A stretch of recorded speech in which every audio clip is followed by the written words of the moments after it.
அல்லேலூயா.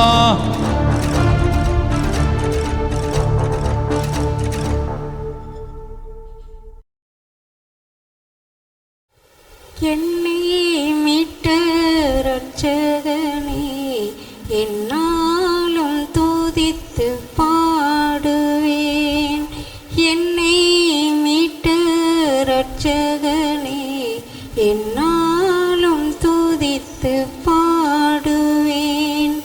தாயின் கருவில் உருவாகும் முன்னே, தாயின் கருவில் உருவாகும் முன்னே, என்னை பேர் சொல்லி அழைத்த பான்மகனே, என்னை மீட்ட இரட்சகனே, என்னாலும் துதித்து பாடுவேன். என்னை மீட்ட இரட்சகனே, என்னாலும் துதித்து பாடுவேன்.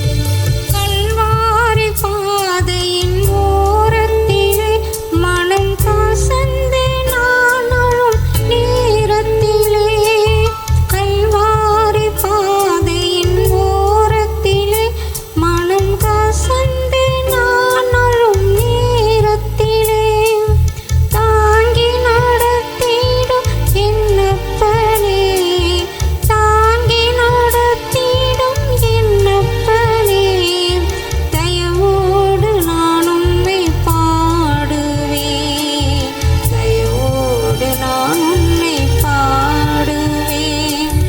என்னை மீட்ட இரட்சகனே, என்னாலும் துதித்து பாடுவேன். என்னை மீட்ட இரட்சகனே, என்னாலும் துதித்து பாடுவேன்.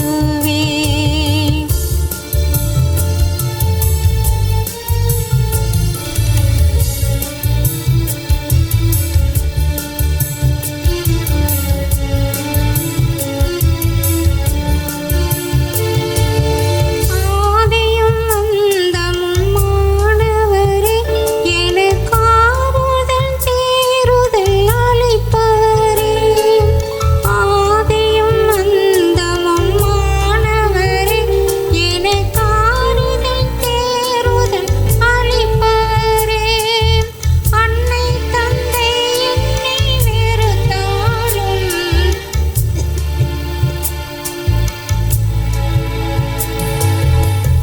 அன்னை தந்தை என்னை வெறுத்தாலும், அன்போடு நீர் என்னை அணைத்தீரே, அன்போடு நீர் என்னை அணைத்தீரே. என்னை மீட்ட இரட்சகனே, என்னாலும் துதித்து பாடுவேன். என்னை மீட்ட இரட்சகனே, என்னாலும் துதித்து பாடுவேன். தாயின் கருவில் உருவாகும் முன்னே, தாயின் கருவில் உருவாகும் முன்னே, என்னை பேர் சொல்லி அழைத்த வான்மகனே, என்னை மீட்ட இரட்சகனே, என்னாலும் துதித்து பாடுவேன். என்னை மீட்ட இரட்சகனே, என்னாலும் துதித்து பாடுவேன். கர்த்தர் நல்லவர். தொடர்ந்து இந்த நாளிலும் வந்து கலந்து கொண்ட உங்கள் ஒவ்வொருவரையும் உயிர்த்தெழுந்த இயேசுவின் நாமத்தினாலே வாழ்த்துகிறேன், உங்களை ஆசீர்வதிக்கிறேன். கர்த்தர் தாமே உங்கள் ஒவ்வொருவரையும் ஆசீர்வதித்து காத்துக்கொள்வாராக. அல்லேலூயா. அதே போல இந்த நேரலையிலே பார்க்க போகிறதான உங்களையும் கூட இயேசு கிறிஸ்து நல்ல நாமத்தினால் வாழ்த்தி ஆசீர்வதிக்கிறேன். அந்த ஆசீர்வாதத்தை உங்களுக்கு அதிகமாய் கட்டளையிடுவாராக. அல்லேலூயா. கர்த்தர் நல்லவர். தொடர்ந்து நம்முடைய வருஷத்துடைய வாக்குத்தத்த வசனத்தை நாம் வாசிப்போம். தேவன் தமது பார்வைக்கு நல்லவனாய் இருக்கிறவனுக்கு ஞானத்தையும் அறிவையும் இன்பத்தையும் அளிக்கிறார். தமது பார்வைக்கு பிரியமாய் இருக்கிறவனுக்கு அவர் ஞானத்தையும் அறிவையும் இன்பத்தையும் அளிக்கிறார். இதை குறித்து நாம் தொடர்ந்து பார்த்து கொண்டு வரோம். அல்ல, ஞானத்தை கொடுக்கிறார் என்பதை குறித்து நாம் பார்க்கிறோம். அந்த ஞானம் எந்தெந்த விதத்தில் நமக்குள்ளாய் கிரியை செய்யும், அந்த ஞானம் எந்தெந்த விதத்தில் நம்மை தைரியப்படுத்தும், நம்மை தேற்றும், நம்மை ஆசீர்வதிக்கும் என்பதை குறித்து நம்ம பார்த்து கொண்டு வர்றோம். அதில் எபேசியர் 1:8 மையமாய் வைத்து கடைசியாய் பார்த்தோம். எபேசியர் 1:8 வாசிங்க. அந்த கிருபையை சகல ஞானத்தோடும் புத்தியோடும் எங்களிடத்தில் பெருக பண்ணினார். அந்த கிருபை நம்மிடத்தில் என்ன செய்யுமா? பெருகும். ஞானத்தோடு கூட அந்த கிருபை பெருகுமா? அப்ப கிருபை நமக்கு தேவை. கிருபை என்றால் என்ன? கிருபை என்றால் இரக்கம் என்றால் பிரதிபலனை எதிர்பாராதபடி செய்யக்கூடிய ஒரு உதவிக்கு பெயர் தான் இரக்கம் என்பது.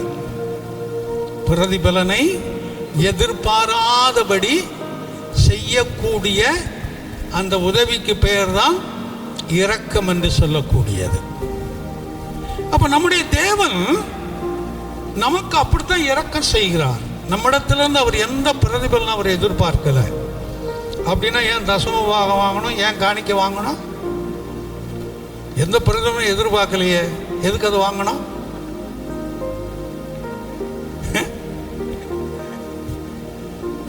ஊழியத்தை செய்வதற்கு அது தேவை. பணமோ எல்லாவற்றிற்கும் உதவும். அப்ப அந்த பொருளாதாரம் தேவை, அதற்காக அதை நம்ம வாங்குறோம்.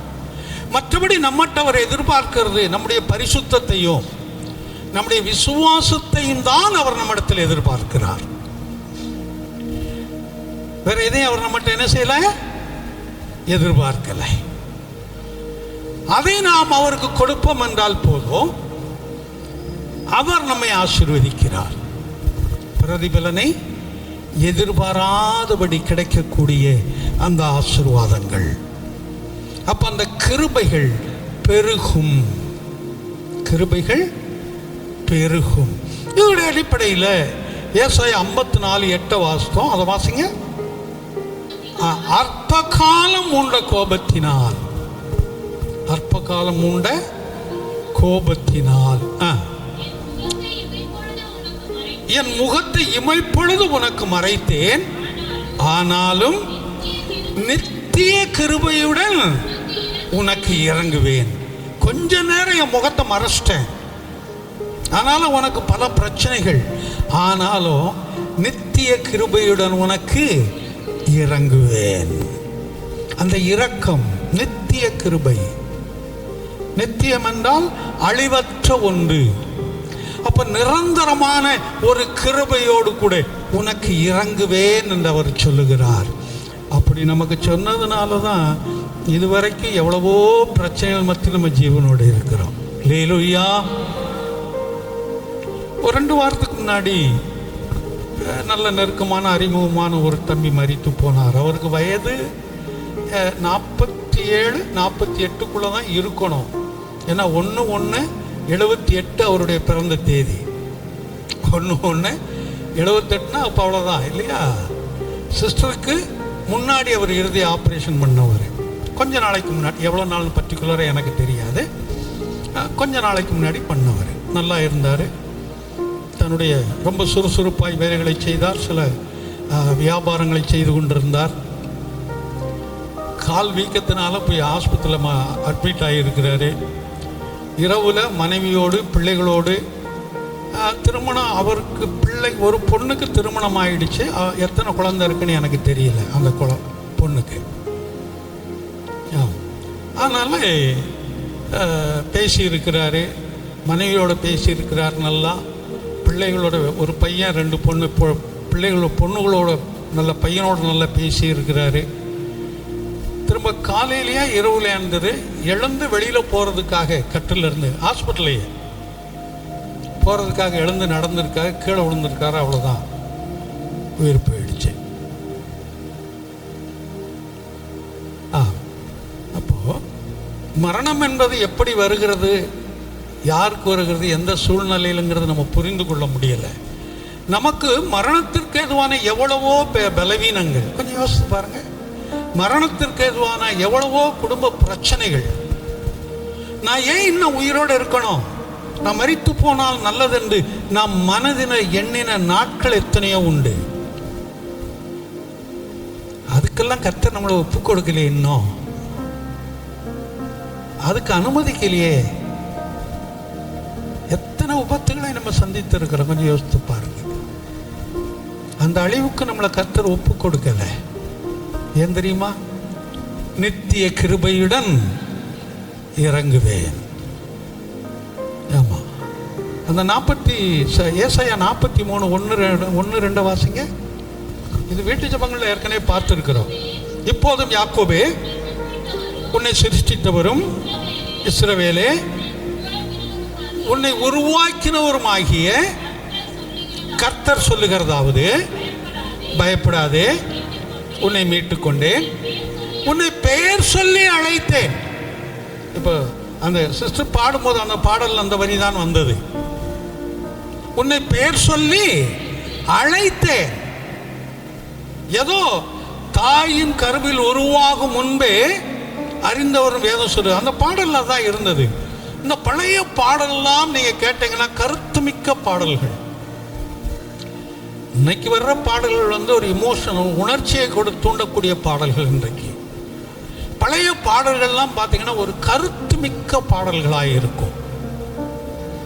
ஆமா, தாயின் கருவில் தோன்றும் முன்னே உன்னை நான் பெயர் சொல்லி அழைத்து. நீங்க உட்கார்ந்து இருக்கிற யாரும் திடீர்னு நீங்க வரல. நீங்க பிறக்கிறதுக்கு முன்னாடியே கர்த்தர் ஒவ்வொருவரையும் முன்குறித்து வச்சிருக்கிறாரு. ஓடுற வரைக்கும் ஓட விட்டார். ஏற்ற விளைவு வரும்போது கர்த்தர் அழைத்தார். அல்லேலூயா. அழைப்பை கேட்டு உள்ள வந்திருக்கிறோம், அவ்வளவுதான். ஓடுற வரைக்கும் ஓட விட்டாரு. நான் அடிக்கடி சொல்லுவேன், வலை போடும் போது மாற்றுறது பெரிய காரியம் இல்லை. தூண்டி போடும் போது மாட்டினா ரொம்ப சிக்கல். வலை போடும் போது மாட்டினோம்னா ஒரு தொந்தரவும் இல்லை. இப்போ அந்த மீன் பிடிக்கிறவங்க ஆற்றுலையோ குளத்துலையோ கடல்லையோ போய் வலை போடுவாங்க. வலை போடும்போது அதில் மீன் மொத்தமாக மாட்டும். அந்த மீனுக்கு என்ன பிரச்சனை இருக்குது? கறி வச்சு சாப்பிட்றோம், அது வேற. ஆனால் அந்த மீனுக்கு ஒரு பிரச்சனையுமே இல்லை, அமைதியாக வந்து சேரும். ஆனால் சில நேரம் தூண்டி போடுவாங்க. ஒரு குறிப்பிட்ட மீன்களை எண்ணி, இந்த விரால் மீன் இல்லைன்னா வஞ்சர மீன் இல்லைன்னா ஏதோ மீன், இந்த மீனை கனெக்ட் பண்ணி போடுவாங்க. அந்த தூண்டில்ல மீன் மாட்டிக்கிட்டு வரும்போது நிலைமை என்ன ஆகும் தெரியுமா?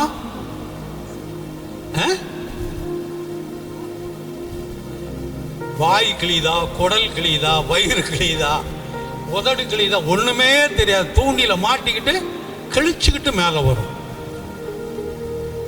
வேதனையோடு கூட அந்த மீன் மேல வரும். அப்ப கர்த்தர் வலை போடும் போதே மாட்டிக்கிட்டா நமக்கு பிரச்சனை இல்லை. இல்லைன்னா நம்ம குறி வச்சு அவர் என்ன போடுவாரு? தூண்டி போடுவார். அப்படி தூண்டி போட்டா நமக்கு தான் வேதனையோடு கூட தான் உள்ள வர வேண்டியது இருக்கும். அப்போ நித்திய கிருபையுடன் இறங்குறாருன்னா, தாயின் கருவுல உருவாவதற்கு முன்பாகவே நம்மை அவர் பெயர் சொல்லி அழைத்தார், முன்குறித்தார். அதனால இன்னைக்கு நம்ம இங்க வந்து உட்கார்ந்துகிட்டு இருக்கிறோம். திடீர்னு நம்ம அவரை பார்க்கல, திடீர்னு வரல, நம்மை முன்குறித்து அழைத்தார். ஆமா, தாயும் தகப்பனும் ஆமா விட்டு விலகும் போது அந்த சரணம் வரும்போது அவங்களுக்கு இருமல் வந்துச்சு, சரியா தாய் தகப்பன்னு விட்டாங்க போல இருக்கு. அந்த நேரத்தில் அதை வரணும், அடுத்த நேரம் வந்திருக்க கூடாதா இல்லையா? நம்ம கருத்தாளமிக்க பாடல்கள், அந்த பாடல்களை பழைய பாடல்களை பாடும்போதெல்லாம் சற்று நீங்கள் யோசித்து பார்த்தீங்கன்னு சொன்னால், நம்ம வாழ்க்கையில் நடக்கிற இல்லை நடந்த இந்த சம்பவங்களெல்லாம் அதில் இருக்கிற மாதிரியே இருக்கும். இன்னைக்கு வர்றது அது இல்லை. இன்னைக்கு வர்ற பாட்டுகளை வந்து கால் ஆட்ட சொல்லும், தலையாட்ட சொல்லும், உட்கார்ந்துருக்க முடியாது, எந்திரிச்சு குதிக்க சொல்லும், ஏதோ செய்ய சொல்லும். அந்த கருத்தாளமிக்க பாடல்கள் இல்லை. அப்படி என்றால் நித்திய கிருபையுடன் நமக்கு இறங்குவார். இந்த நித்தியம் என்பதை குறித்து பார்த்து கொண்டு வந்தோம். அதில் 1 யோவான் 1:2 பார்த்தோம். 1 யோவான் 1:2 பார்த்தோம். இப்போ 1 யோவான் 1:1 வாசிங்க. 1 யோவான் 1. ஆதி முதல் இருந்ததும். ஆதி முதல்னா என்ன? ஆதின்னு சிலருக்கு பேர் இருக்கும். ஆதி முதல் இருந்ததுன்னா, ஆதினா என்ன? முதல்னா என்ன? ஆரம்பம். துவக்கமும் இல்லை, முடிவும் இல்லை, எல்லாமே அதுதான். துவக்கமும் இல்லை, முடிவும் இல்லை, அதுதான். இந்த பெண்கள் கையில் அந்த வளையல் போடுறவங்க, வளையலை தொட்டு அதுக்கு துவக்கம் எது முடிவுதுன்னு சொல்லுங்க பார்க்கலாம். இல்லை வாட்சி கட்டி இருக்கிறவங்க அதில் துவக்கம் எது முடிவதுன்னு சொல்லுங்க பார்க்கலாம். சொல்ல முடியாது. துவங்கின இடத்துல தான் முடியும், அது முடிஞ்ச இடத்துல தான் தொடங்கும். துவக்கம் முடிவும் இல்லை. அப்ப அதான் ஆதி முதல் இருந்ததும். அப்ப ஆதியிலே இருந்துச்சு, திடீர்னு வரல. ஆதி முதல் இருந்ததும், நாங்கள் கேட்டதும். இது யார் சொல்றது? யோவான் அப்போஸ்தலன் சொல்றான். ஆதி முதல் இருந்தது. ஆமா, வானத்தையும் பூமியும் சிருஷ்டிப்பதற்கு முன்பாகவே இருந்தது. நாங்கள் கேட்டது, எங்களுக்கு சொன்னாங்க. தீர்க்க தரிசனமாய் பல காரியங்கள் சொல்லப்பட்டிருக்கிறது. நாங்கள் கேட்டதும். இப்ப அடுத்து வரும்போது என்ன சொல்றான்? எங்கள் கண்களினால கண்டது, நாங்கள் நேரடியாய் பார்த்தது. முதலாவது ஆதி முதல் இருந்தது, அதுக்கப்புறம் நாங்கள் சொல்ல கேட்டது, அதுக்கப்புறம் எங்கள் கண்களினால் கண்டது. அடுத்தது நாங்கள் நோக்கி பார்த்தது. நோக்கி பார்த்ததும் நேரடியாக பார்ப்பதும் நோக்கி பார்ப்பதற்கு வித்தியாசங்கள் உண்டு. பார்ப்பது என்றால் இங்கு உட்கார்ந்து இருக்கிற எல்லாரையும் பார்ப்பது, எல்லோரும் என்னை பார்ப்பது. அது நோக்கி பார்ப்பது என்றால் ஏதோ ஒரு நோக்கத்தோடு கூட, ஏதோ ஒரு எதிர்பார்ப்போடு கூட பார்ப்பதற்கு பெயர் தான் நோக்கி பார்ப்பது. ஏதோ ஒரு எதிர்பார்ப்பு, அந்த எதிர்பார்ப்போடு இருப்பதற்கு பேர் தான் நோக்கி பார்ப்பது. நோக்கி பார்த்ததும் எங்கள் கைகளினாலே தொட்டதுமாய் இருக்கிற ஜீவ வார்த்தையை குறித்து. அல்லேலூயா. அந்த ஜீவ வார்த்தை தான் நித்திய காலமாய் இருக்கக்கூடியது. இப்ப இந்த வசனத்தில் யோவான் யாரை குறித்து சொல்லுகிறான் என்று தெரியுதா உங்களுக்கு? இயேசுவானவரை குறித்து சொல்லுகிறான். ஆதியில இருந்தது, அது நம்ம யோவான் 1:1 வாசிக்கிறோம். இப்ப வேண்டாம். அதுக்கப்புறம் தீர்க்க தரிசனமாய் சொல்ல கேட்டது, அதுக்கப்புறம் எங்க கண்களினால் அவரை பார்த்தோம், அவரை நோக்கி பார்த்தோம், அதுக்கப்புறம் அவரை தொட்டு நாங்கள் உரைவாடணும். அந்த ஜீவ வார்த்தை அப்படின்னு சொல்லிட்டு தான் சொல்லி 2வது வசனத்துக்குள்ள வரும்போது அது நித்திய ஜீவனாய் இருக்கிறது அப்படின்னு சொல்லி வாசிக்கிறோம். அந்த நித்திய ஜீவன் தான் நித்திய கிருபையாய் இருக்கிறது.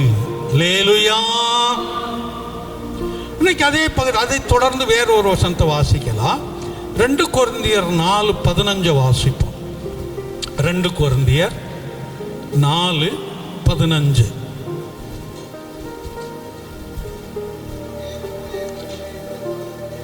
தேவனுடைய மகிமை விளங்குவதற்கு ஏதுவாக கிருபையானது அநேகருடைய ஸ்தோத்திரத்தினாலே பெருகும்படிக்கு. ஆமா, அநேகருடைய ஸ்தோத்திரத்தினாலே எது பெருகுமா? கிருபைகள் பெருகும். ஜெப நேரத்தில் கர்த்தரை ஸ்தோத்திரங்கள் என்று சொல்வதற்கு காரணம் என்ன? கர்த்தரை மகிமைப்படுத்துவதற்கு, கர்த்தரை புகழ்வதற்கு, கர்த்தரை போற்றுவதற்கு. அப்படி அவரை புகழ்ந்து போற்றுவதனால என்ன கிடைக்குதா? அவருடைய கிருபை நம்மிடத்தில் பெருகிறது. ஆமா, கிருபை என்றால் என்ன ஏற்கனவே நம்ம பார்த்து கொண்டிருக்கிறோம். பிரதிபலனை எதிர்பாராதபடி செய்யக்கூடிய உதவி. அந்த கிருபை நம்மிடத்திலே பெருகுகிறது. எப்போ? அநேகருடைய ஸ்தோத்திரத்தினால். அப்போ நாம் ஒன்று கூடி ஆராதனைக்குள்ளாய் கடந்து வரும்போது அதிகமாய் அவரை துதித்து அவரை ஸ்தோத்தரித்து கடந்து போக கடமைப்பட்டிருக்கிறோம். அப்பொழுது அவருடைய கிருபை நமக்குள்ளாய் பெருகிக்கொண்டே இருக்கும். இந்த கிருபை எந்த ரீதியில் பெருகுதுங்கிறத நம்ம இங்கே வாசிக்கிறோம். 17வது வசனத்தை வாசிப்போம். மேலும் மேலும்னா நான் சொன்னது மாத்திரம் இல்லை. ஏன்னா இன்னைக்கு யாருக்கும் அந்த பழக்கங்கள் இல்லை. இந்த லெட்டர்னாலே என்னன்னு தெரியாமல் போச்சு. இன்னைக்கு லெட்டர்னாலே சில அஃபிஷியலாக சில இடங்களுக்கு எழுதக்கூடியது மட்டும் அந்த லெட்டர்கள் உண்டு. அதை இதெல்லாம் அனுப்ப முடியாது. அதுக்கு கடிதம் தான் அனுப்ப வேண்டும். அதனால் மற்றபடி லெட்டர்னாலே இன்றைக்கி மறந்து போச்சு. அநேகருடைய கையெழுத்துகளும் கூட மாறிடுச்சு. அவன் அந்த கையெழுத்து தலையெழுத்து மாறிம்பாங்க. என்ன தலையெழுத்து மாதிரி இருக்குது கையெழுத்து அப்படிம்பாங்க. தலையெழுத்து எப்படி இருக்குன்னு தெரியாது. கையெழுத்துகளும் மாறிடுச்சு. ஏன் மாறிடுச்சு அப்படின்னு சொன்னால், படிக்கக்கூடிய பிள்ளைகளுக்கு கூட இன்றைக்கி மாறி போச்சு. முன்னாடியெல்லாம் அந்த லீவுலெல்லாம் அந்த கொஸ்டின் பேப்பரை கொடுத்து அதை எழுதிட்டு வான்னு சொல்லுவாங்க. இப்போ எழுதிட்டு வான்னு சொன்னால் மிஸ்ஸிட்ட சொல்லுவாங்க, அது நீங்களே எழுதிக்கங்கம்மாங்க. நீங்களே எங்களை இதுக்கு எழுத சொல்லுங்க, நீங்களே எழுதிக்கங்கன்னு இன்னைக்கு சொல்லுவாங்க. ஏன் எழுத சொல்கிறாங்கன்னு சொன்னால், அந்த 1.5 மாதம் 2 மாதத்தில் இந்த கை அவங்களுக்கு அந்த பழக்கம் போயிடும் எழுதுறதுக்கு. அந்த எழுதுகிற பழக்கம் வந்தால் தான் சரியாக இருக்குங்கிறதுனால அதை கொடுத்து அனுப்புறது. அதோடு அவர்களுக்கு சில அந்த ஞாபக சக்திகள் இருக்கும் அப்படிங்கிறதுனால. அதனால் இன்றைக்கு அந்த எழுத்து அந்த வடிவமெல்லாம் போயிடுச்சு இல்லையா? சரி, நான் அதுக்குள்ளே கடந்து போகிறேன். நான் இங்கே வந்துடுறேன். அந்த வசனத்தை வாசிப்போம். ஆமாம், அந்த மேலுங்கிற வார்த்தைக்கு வந்தேன். கடிதம் எழுதும்போது எழுதுவாங்க. எழுதிட்டே வரும்போது நிறுத்திட்டு மேலும் அப்படின்னு எழுதிட்டு அடுத்த வரியை சொல்லுவாங்க. அப்படின்னா அர்த்தம் என்ன? நான் ஏற்கனவே சொன்ன காரியங்கள் அப்படின்னு சொல்லிட்டு கீழே உள்ளதை சொல்றதுக்கு தான் அந்த மேலும்ங்கிற ஒரு வார்த்தையை உபயோகப்படுத்துறது. அப்போ இங்கே அதுக்கு தான் போட்டிருக்குது. அப்போ மேலே சொன்ன காரியங்கள் ஒரு பகுதி இருக்குது. அதனால மேலும் காணப்படுகிறவைகளை அல்ல, காணப்படாதவைகளை நோக்கி இருக்கிற நமக்கு. யார் யாரை பார்த்து சொல்றது இந்த வசனம்? கொரிந்து சபையை பார்த்து யார் சொல்றது? அப்போஸ்தலனாகிய பவுல் சொல்றான். என்ன சொல்றான்? நமக்கு மேல வாங்க. அது மாத்திரம் இல்ல, நாம் காணப்படுகிறவைகளை அல்ல, காணப்படாதவைகளையே நாம் என்ன செய்யறோம்? நோக்கி இருக்கிறோம். அல்லேலூயா. இது எத்தனை பேருக்கு விளங்குதுன்னு தெரியல. காணப்படுகிறவைகளை அல்ல, காணப்படாதவைகளையே நாம் நோக்கி இருக்கிறோம் அப்படின்னு இங்க சொல்றான். உங்களுக்கு தெரிஞ்ச மாதிரி இது முடிச்ச உடனே தோசை சாப்பிடலாமா, இட்லி சாப்பிடலாமா, இல்லை வீட்டில் பழைய சோறு இருக்கே அதை போய் சாப்பிடலாமா? பழைய சோறு ஒத்துக்கிச்சுன்னா தாராளமாக சாப்பிடுங்க, உடம்புக்கு ரொம்ப நல்லது. சுகர் கம்ப்ளைண்ட்காரங்களும் அதை சாப்பிடலாம். அது சாப்பிடக்கூடாதுன்னு சொல்லி வச்சுட்டாங்க. இப்போ சொல்கிறாங்க சுகர்காரங்க நிறைய சாப்பிடலாம் பழைய சோறு, ஒன்றும் செய்யாது, அது அந்த சர்க்கரைகளை குறைக்கும் அப்படின்னு தான் சொல்கிறாங்க. அப்போது இங்கே உட்காந்துட்டு இருக்கும்போதே சில நேரம் அது தோணும், என்ன சாப்பிட்றது முடிச்சு போன உடனே. நாங்கள் அந்த யோசனையே இல்லாமல் இருந்தோம் பாஸ்டர், நீங்கள் தான் இப்போ தூண்டி விட்டீங்க. இப்போ தான் அந்த யோசனை வருது, நான் என்ன சாப்பிட்றதுன்னு அப்படின்னு கூட நினைக்கலாம். அப்படின்னு கூட என்ன சாப்பிட்றது. ஆமாம், அப்போது நம்ம சாப்பிடணும்னு நினைக்கிற ஒரு பொருளை முதலாவது நம்ம என்ன செய்யறதில்ல, பார்க்கல. கடையில் போய் உட்காந்து என்ன வேணும்னு கேட்குறான், ஏதோ ஒன்று சொல்கிறோம். என்னப்பா சொல்லுவான்? சரி ஏதோ ஒன்று சொல்ல, தோசை சொல்கிறோம், தோசை கொடுங்கன்னு சொல்கிறோம். அவன் அது என்ன தோசைமா 1008 தோசை சொல்லுவான். சரி ஏதோ ஒன்று சொல்கிறோம். அந்த தோசை நம்ம பார்க்கலை, தோசை பார்க்கலை. ஆனால் அந்த தோசை எப்படி இருக்குங்கிறது நமக்கு தெரியும் இல்லையா? சப்பாத்தி யோசிக்க மாட்டோம் அந்த நேரம், இட்லி யோசிக்க மாட்டோம், பொங்கலை யோசிக்க மாட்டோம், பூரி யோசிக்க மாட்டோம், தோசையை தான் யோசிப்போம். தோசை எந்த வடிவில் எப்படி இருக்குங்கிறது நமக்கு தெரியும். அதுக்கப்புறம் கொண்டு வந்து வைக்கும்போது சரி தோசை நம்ம சாப்பிட ஆரம்பிக்கிறோம். அப்போ அந்த தோசை நம்ம ஆர்டர் கொடுக்கும்போது அதை பார்த்து ஆர்டர் கொடுக்குறோமா, பார்க்காம ஆர்டர் கொடுக்குறோமா? பார்க்காம தான் ஆர்டர் கொடுக்குறோம். தோசை எப்படி வரும்னு தெரியாது. ஆனால் இன்னைக்கு தோசை மாதிரி வர்றதில்ல. சில நேரம் முக்கோணமாக மடித்து கொண்டு வந்து கொடுக்குறான். சில நேரம் தோசையை முக்கோணமாக மடித்து கொண்டு வந்து கொடுக்குறான். சில நேரம் என்னமோ மேலே மட்டும் கொஞ்சம் ஓட்டையை போட்டு அப்படியே வச்சு நல்லா தண்ணி ஊற்றினா பாட்டிலுக்குள்ளே போயிடும், புனல் வச்ச மாதிரி கொண்டு வந்து கொடுக்குறான். இந்த வீட்டில் புனல்லாம் இருக்குல்ல, புனல்னா தெரியுமா? முதல்ல என்னது புனல்னா?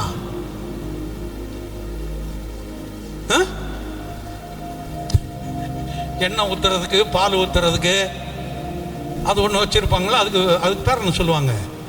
புனல் தானே? ஆமாம். அது தலைகளை கவுத்தி வச்சா எப்படி இருக்குமோ அந்த மாதிரி இருக்கு அவன் கொடுக்குற தோசை. சில நேரம் அது சுருட்டி கவுத்தி கொண்டு வந்து கொடுக்குறான் இல்லையா? ஆமாம், தோசை ரவுண்டாக இருக்கணும். அது நம்ம அதை பார்க்காமலே நம்ம ஆர்டர் கொடுக்குறோம். ஆனால் இப்படித்தான் இருக்கும் என்று நமக்கு தெரியும். அதை கொண்டு வந்து வைக்கிறோம், அதை சாப்பிட்றோம். வரும்போது தான் தெரியுது, ஓ தோசை இப்படி தான் இருக்குது அப்படிங்கிறது.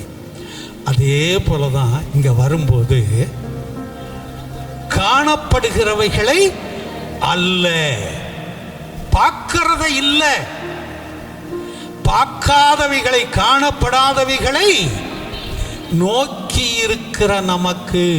அல்லேலூயா. பரலோகத்தை எத்தனை பேர் பார்த்துருக்கிறீங்க? பார்க்கலங்க. பரலோகம் இருக்குதா?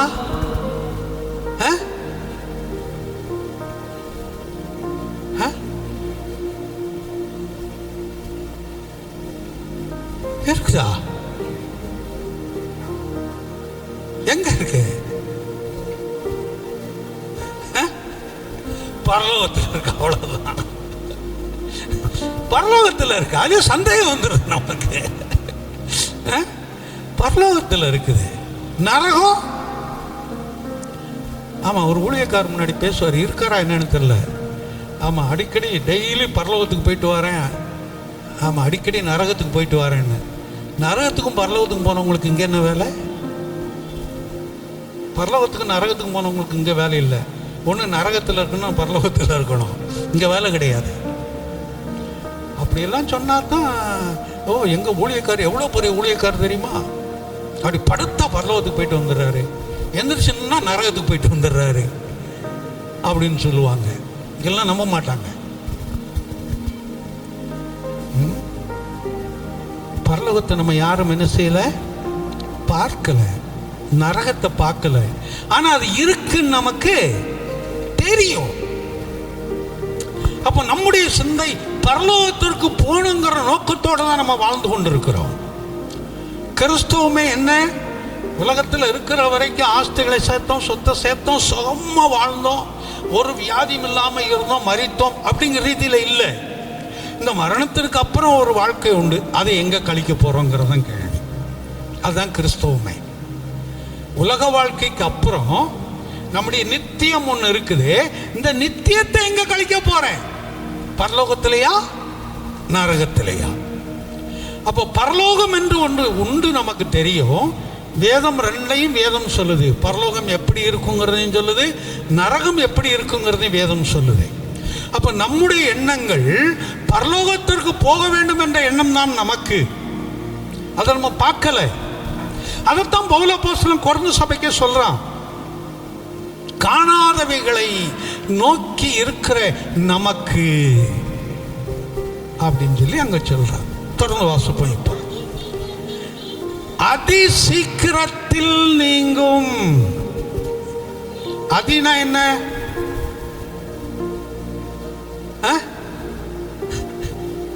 அதி சீக்கிரம்னு போட்டிருக்குல்ல, உடனே, அவ்வளவுதான். அதினா உடனே. அதி சீக்கிரத்தில். சீக்கிரம்னா என்ன? வேகம். அப்போ உடனே, வேகத்தில், அவ்வளவுதான் அவனுடைய தமிழாக்கம். அவருடைய தமிழாக்கம் அதுதான். ஏன்னா நம்மளாம் தமிழர்கள், அதனால் நமக்கு அது தெரியாது. ஆமாம், நம்மளாம் இங்கிலீஷ் பீஸில் சொன்னால் தான் நமக்கு புரியும், தமிழில் சொன்னால் நமக்கு வழங்காது. என்ன தமிழை பேச மாட்டேன்ற? தமிழில் பேசுகிறவங்களுக்கு சொல்லுவாங்க, என்ன தமிழை பேச மாட்டேன்றம்மாங்க. விழுப்புரத்தில் ஒரு டீ கடை வச்சிருக்கிற ஒருத்தர் இருக்காராம். டீ கடை தான் வச்சு நடத்துகிறாராம். அவர் வர்றவங்க யார் என்ன கேட்டாலும் சுத்த தமிழில் பேசி தான் அவர் அவங்ககிட்ட பேசுவாராம். டீ கடை வச்சிருக்கிறவர். ஆமாம், இதுக்கு டீக்கு என்ன பேர்? தேநீர். காப்பிக்கு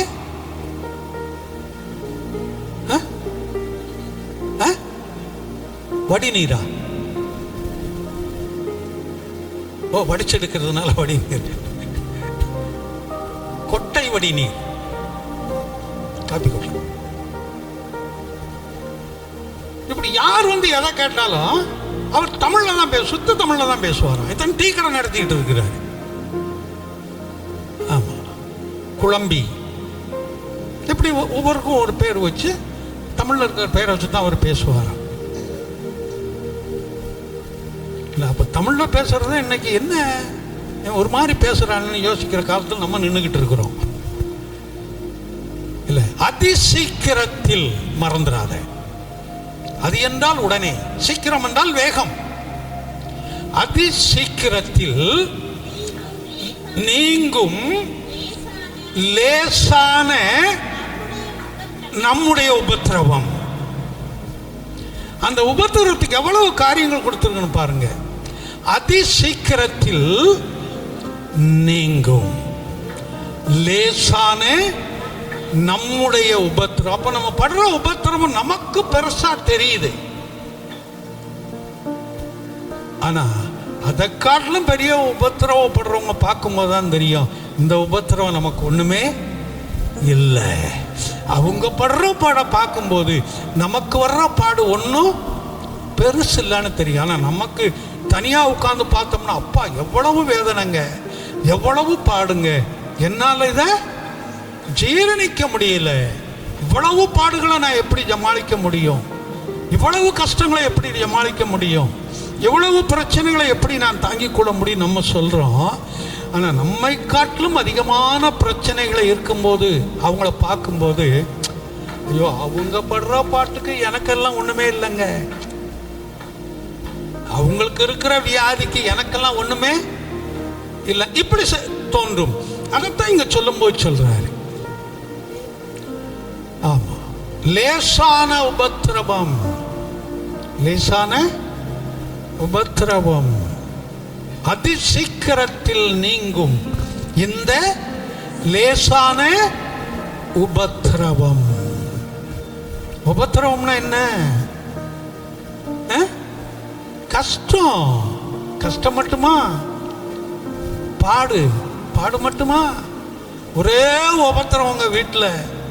அதை வாங்கி கொடுக்கிற வரைக்கும் என்னை விட மாட்டாங்க போல இருக்குது. அது வாங்கி கொடுக்கிற வரைக்கும் அது சிறு பிள்ளைங்களோ பெரியவங்களோ அது வேற. என்ன சிறு பிள்ளைங்க சில வேளை 5 ரூபா 10 ரூபா சாக்லேட்டுக்கு கேட்கும். பெரியவங்க 5000 ரூபா 10,000 ரூபா இல்லை ஒரு 20,000 30,000 ரூபா ஏதோ ஒன்று அவங்க தகுதிக்கு தகுந்த மாதிரி ஒன்றை கேட்டு தொந்தரவு பண்ணிக்கிட்டு இருப்பாங்க. அதை வாங்கி கொடுத்தா தாங்க நிம்மதியாக இருக்க முடியும். இல்லைன்னா என்னால் நிம்மதியாக இருக்க. அது ஆணோ பெண்ணோ அது வேறு. ஆணோ பெண்ணோ அது வேறு. ஆமாம், சிறு பிள்ளைகளோ பெரியவர்களோ அது வேறு. இந்த உபத்திரவங்கள் தாங்க முடியாது. இந்த உபத்திரம் தாங்க முடியாமல் தாங்க அதை செஞ்சேன். அநேக நேரம் குடும்பங்கள்ல இதை நம்ம பார்க்குறோம். பல உபத்திரவங்கள். வேலையில் உபத்திரவம், தொழிலில் உபத்திரவம், பயணங்களில் உபத்திரவம். நல்லா இருக்கிற மாதிரி தான் இருக்கும். திடீர்னு பிரச்சனைகள் எப்படி வருது, ஏன் வருது நம்மளால சொல்ல முடியல. அதைத்தான் இங்கே கோடிட்டு சொல்லும்போது நம்ம காணாதவைகளை பார்த்து கொண்டு இருக்கிறோம். அந்த காணாதவைகளை பார்த்து நம்ம ஓடுறதுனால இந்த லேசான உபத்திரவம் அதிசீக்கிரத்தில் நீங்கும். அல்லேலூயா. விசுவாசிப்போம். உனக்கு எந்த உபத்திரவம் இருக்குது? வியாதி என்ற ரூபத்தில் இருக்குதா? போராட்டம் என்ற ரூபத்தில் இருக்குதா? கஷ்டம் என்ற ரூபத்தில் இருக்குதா? குடும்பத்தில் பிரச்சனை என்ற ரூபத்தில் இருக்குதா? எந்த ரூபத்தில் இருக்கிறது? அந்த உபத்திரவம் அதிசீக்கிரத்தில் உன்னை விட்டு நீங்கும். வாக்கு கொடுத்தவர் உண்மை உள்ளவர். அல்லேலூயா. அது நீங்கும்படியான கிருபைகள் பெருகும். அது மேல நம்ம பார்த்தோம் 15வது வசனத்துல. அநேகருடைய ஸ்தோத்திரத்தினால கிருபைகள் பெருகும். அப்போ உபத்திரவம் உனக்கு மாறும்படி, உடைய போராட்டங்கள் உன்னை விட்டு மாறும்படி, உடைய கண்ணீர்கள் உன்னை விட்டு மாறும்படி அவருடைய கிருபைகள் அங்கே பெருகி கொண்டிருக்கும். உடைய உபத்திரவம் உன்னை விட்டு மாறினாலே போதும், ஆட்டோமேட்டிக்கா உனக்கு அந்த கிருபைகள் அதிகமாகிக் கொண்டே இருக்குது. கிருபைகள் அதிகமாகும் போது உனக்கு பலவீனங்கள் இருந்தாலும் அந்த பலவீனமாய் தெரியாது. அந்த போராட்டங்கள் போராட்டமாய் தெரியாது. ஆமா, நானும் சிஸ்டரும் உங்களுக்கு சாட்சிகளாய் நின்று கொண்டிருக்கிறோம். ஆமா, வேதத்துல உங்களை நடத்தக்கூடியவர்களுடைய சாட்சிகளை பார்த்து, உங்களை நடத்தக்கூடியவர்கள் உங்களுக்கு சாட்சியாய் நிற்பதை பார்த்து அவர்கள் போதித்தவர்களை பின்பற்றுங்கள் வேதம் சொல்லுது. எல்லா பலவீனமும் எங்களுக்கும் இருக்குது, எல்லா போராட்டமும் இருக்குது, வியாதிகள். ஆமா, எல்லாருக்கும் வர வியாதிகள் நமக்கு இருக்குது. ஆனா அதுலேயும் நின்று ஊழியத்தை செய்யும்படியாய், நின்று வேலைகளை செய்யும்படியாய், நிமிர்ந்து நிற்க கர்த்தர் இதுவரைக்கும் உதவி செய்திருக்கிறார். அல்லேலூயா. எங்கேயோ நடக்கிற காரியங்களாம் நான் சொல்ல வரல. கர்த்தரை கட்டியாய் பிடித்து கொள்றதுனால கர்த்தர் இதுவரைக்கும் நடத்தி கொண்டு வருகிறாங்கிறதுக்கு சிஸ்டரும் என்னையுமே நீங்கள் சாட்சியாக எடுத்துக்கொள்ளுங்க. உங்களுக்கு தெரியும் எங்கள் 2 பேருடைய நிலைமைகளும். இதுவரைக்கும் கர்த்தர் என்ன செய்கிறார்? நடத்தி கொண்டு போகிறார். எப்படி நடத்தி கொண்டு போகிறார்? விசுவாசம். நம்முடைய நித்திய அந்த பார்வை, நம்முடைய ஓட்டம் நித்தியத்தை குறித்திருக்க வேண்டும். உலகத்திற்குரிய காரியங்கள் தேவை. ஆனால் நித்தியத்திற்குரிய பார்வை நமக்கு இருக்கும்போது, நமக்கு சரீரத்தில் வரக்கூடிய, மனதில் வரக்கூடிய, பொருளாதாரத்தில் வரக்கூடிய, குடும்பத்தில் வரக்கூடிய எல்லா காரியங்களையும் அவர் முறியடித்து போடுகிறார். அல்லேலூயா. அதி சீக்கிரத்தில் நீங்கும் இந்த லேசான உபத்திரவம். அவருடைய பார்வையில் அந்த உபத்திரவம் லேசானது. அவருடைய பார்வையில் அவருடைய உபத்திரவம் எப்படி லேசானதுன்னு சொல்ல முடியும்? லூக்கா 19ஆம் அதிகாரத்தை திருப்பி அந்த கடைசி வசனத்துக்கு மேலே உள்ளதை வாசிங்க. லூக்கா 19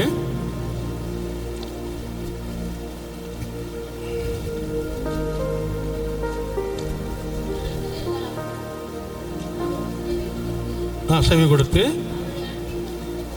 அண்டிக் கொண்டு இருக்கிறபடியால், இல்லைம்மா இல்லை, நான் தப்பாக சொல்லிட்டேன். என்னுடைய சுமை லகுவாயும் மத்தேயா, மத்தேயு 18 நினைக்கிறேன். பாருங்க, அதை மத்தேயு 18 அந்த கடைசிக்கு மேலே உள்ளது. அதுவும் இல்லையே, எந்த வசனம்? அதை அடிக்கடி சொல்லக்கூடிய ஒரு பகுதி அது.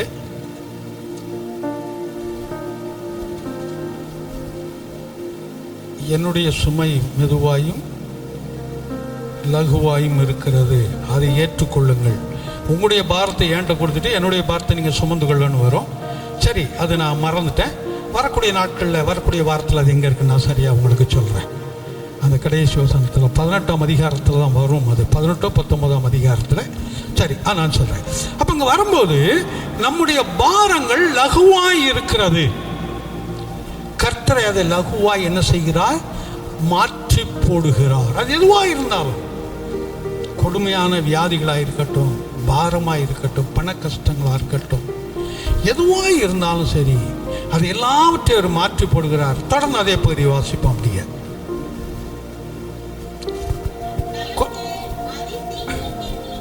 நமக்கு அதி சீக்கிரத்தில் நீங்கும் லேசான நம்முடைய உபத்திரவம் மிகவும் அதிகமான நித்திய கன மகிமையை உண்டாக்குகிறது. அல்லேலூயா. அதி சீக்கிரத்தில் நீங்கும் இந்த லேசான உபத்திரவம், அது நீங்கினதுக்கு அப்புறம் என்ன நடக்குதா? அதான் இப்ப வாசித்தது. மிகவும் அதிகமான, இல்லையா? மிகவும் அதிகமானனா, மிகவும்னா ஏற்கனவே பார்த்தோம். மிகவும்னா அதிகமாக இருக்கக்கூடியது தான் மிகவும். அதுலேயே அதிகமாக இருக்கக்கூடியது. அதிகம்னாலே ஒரு அளவு சொல்ல முடியாது. அதுலேயும் அதிகமாக இருக்கக்கூடியது தான் அதான் மிக அதிகமான நித்திய கன மகிமையை. நித்திய என்றால் என்ன? நிரந்தரமாய் இருக்கக்கூடிய ஒன்று. கன என்றால், கனனா என்ன? மதிப்பு மரியாதை, ஒரு பெருமை, மதிப்பு மரியாதை, அதான் கன. மகிமை என்றால் பேர் பிரஸ்தாபமாவது. மகிமை என்றால் பேர் பிரஸ்தாபமாவது. நம்ம பேரை குறித்து அநேக இடத்தில் அவர்கள் என்ன செய்வாங்க? அறிந்து கொள்வார்கள். சில நேரம் நாம் யார் என்று அவர்களுக்கு தெரியாது, ஆனால் நம்மை குறித்து அவர்கள் கேள்விப்பட்டிருப்பாங்க. அது ஏதோ ஒன்று, யாருன்னு தெரியாது. ஆனால் நம்ம சொல்லும் போதுதான், ஓ நீங்கள் தானே அது, நீங்கிறது எனக்கு தெரியாது என்று அவர்கள் சொல்வார்கள். அதைத்தான் இங்க நம்ம வாசிக்கிறோம். என்ன வாசிக்கிறோம்? அது மிகவும் அதிகமான நித்திய கன மகிமை, நிரந்தரமாய் இருக்கக்கூடியதான அந்த கனத்தையும் அந்த மரியாதையையும் அந்த பெருமையையும் அந்த மேன்மையையும் நமக்கென்றவர் வைத்து வைத்திருக்கிறார். இது எப்படி ஆகுமா? இது எப்படி ஆகும்? பெருகும். அல்லேலூயா. இது பெருகும். அதான் அர்த்தம். நமக்கு இருக்கிற அந்த அந்த கணம், அந்த அந்த பேர் பிரஸ்தாபமாகிறது, பெருகும். ஆமா, நமக்கு இருக்கிற மதிப்பு மரியாதைகள் என்ன செய்யும்? பெருகும். எப்படி நடக்கும் இதெல்லாம்? எப்படி நடக்கும்? நடக்குங்க. எப்படி நமக்கு தெரியாது, எப்படி நமக்கு, ஆனா நடக்கும். விசுவாசிப்போம். அதைத்தாங்க கொடிட்டு சொல்றாரு. அப்போ நம்முடைய வாழ்க்கையில அவர் ஒரு பெருக்கத்தை கொடுக்கக்கூடியவர். அப்படியே கிருபைகள் பெருகிறது. இதில் வரும்போது 18வது வசனத்தை கூட வாசிக்கலாம். ஏனெனில் காணப்படுகிறவைகள் அநித்தியமானவைகள். அநித்தியமான என்ன? அழிஞ்சு போகக்கூடியது, ஒன்றும் இல்லாமல் போகக்கூடியது. உலகத்தில் நிலைச்சு நிற்கிற ஏதாவது ஒரு பொருள் சொல்லுங்க. உலகத்தில் சதாம் ஹுசேன் ஒரு வீடு கட்டி வச்சிருந்தான். சதாம் ஹுசேன்னா தெரியுமா? சதாம் ஹுசேன்லாம் யாருன்னே எனக்கு தெரியாது அநேகருக்கு. ஈராக்குடைய அதிபர். அவன் அவன் அவன் அந்த டாய்லெட்டை தங்கத்தில் தான் இருந்துச்சான். அவனுடைய கட்டில் தங்கத்தில் இருந்தது. உள்ள இருக்கிற பைப்புகள்லாம் தங்கத்தில் இருந்துச்சு. இதெல்லாம் தங்கத்தில் இருந்தது. அவன் கட்டி வச்சிருந்த அந்த வீடு பூமிக்கு அடியில் அவன் கட்டி வச்சிருந்தானா. மேலே கட்டி வச்சிருந்தா எப்பொழுது இது அமெரிக்கா வேணும்னு அவனை போய் சாகடித்தது அது வேறு.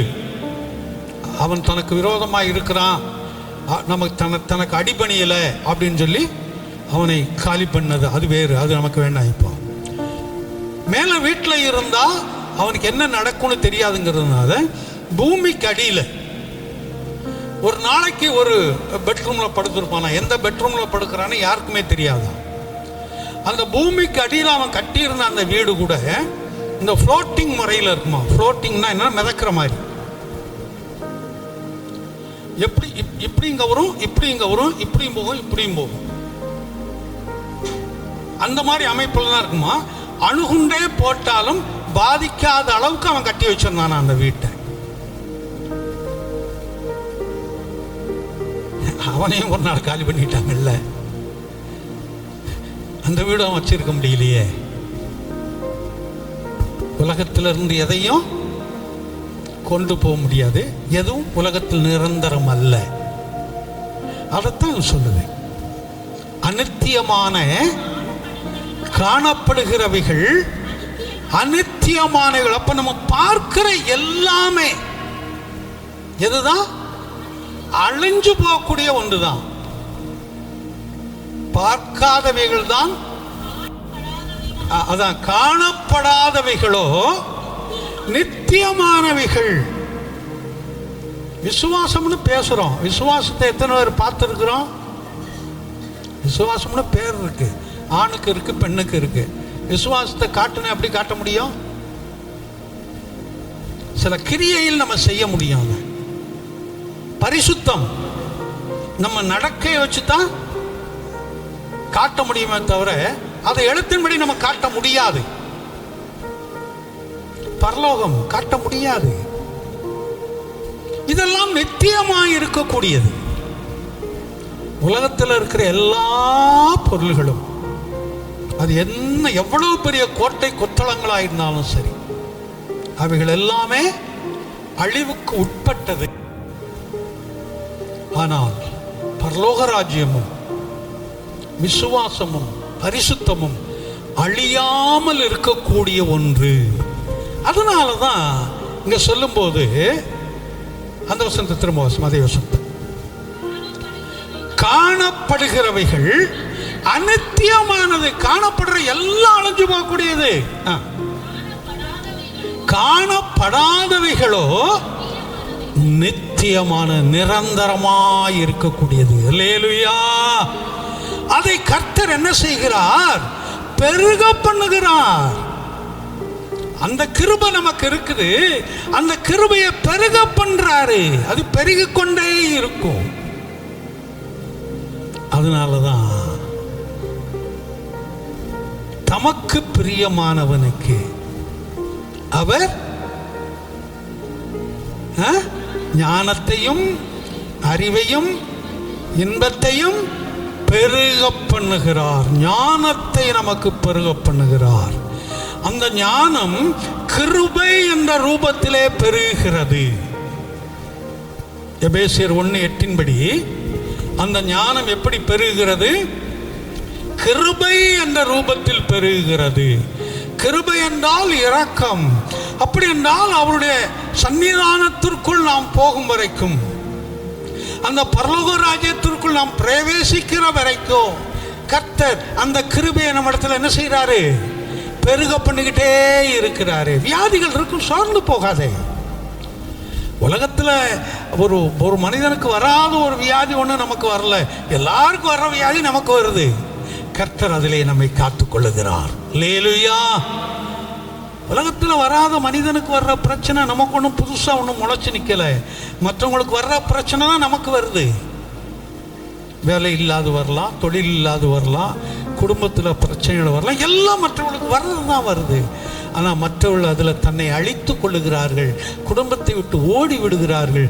கர்த்தர் நமக்கு அனுமதிக்காதபடி கர்த்தர் நம்மை அதிலே காத்து கொள்ளுகிறார். அல்லேலூயா.